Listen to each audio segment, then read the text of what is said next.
Introduction. Dans cette vidéo, nous allons vous montrer les fonctions générales du système. Nous nous loguons. Nous voyons ici l'écran principal du système. Sur cet écran, les fichiers HTML5 que nous avons créés vont apparaître et ils contiennent tous les fichiers d'encodage nécessaires. Par exemple, nous allons créer un fichier en cliquant sur le Add button dans la fenêtre qui apparaît. Vous pouvez choisir entre les templates existants qui peuvent être modifiés librement ou bien choisir un template vide sur lequel vous créerez votre propre design.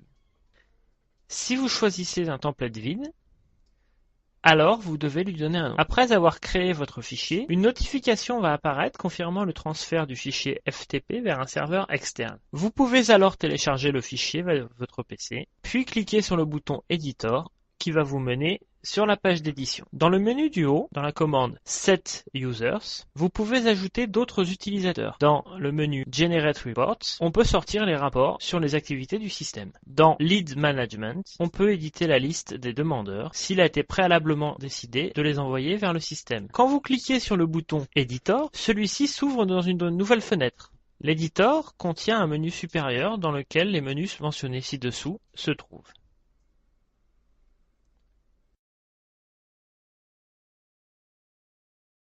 Outline pour prévisionner la page dans l'editor, Save qui sert à sauvegarder les données qui ont été définies dans l'editor, Simulate qui simule le design de la page web. Maintenant nous allons expliquer les boutons du menu Admin.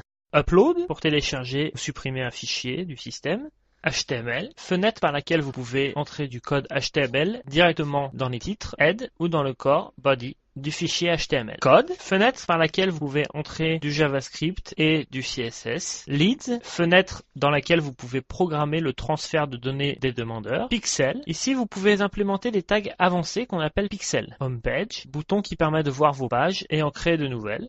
Sur la droite, vous voyez les boutons effacer, couper, copier, coller et Add. Le menu de gauche dans l'éditeur contient l'onglet New Element. Cet onglet contient tous les éléments qui peuvent être ajoutés. Dans l'onglet Navigate, vous pouvez voir l'identité ID des éléments qui ont été ajoutés. Les éléments peuvent être cachés dans l'éditeur ou dans le site généré.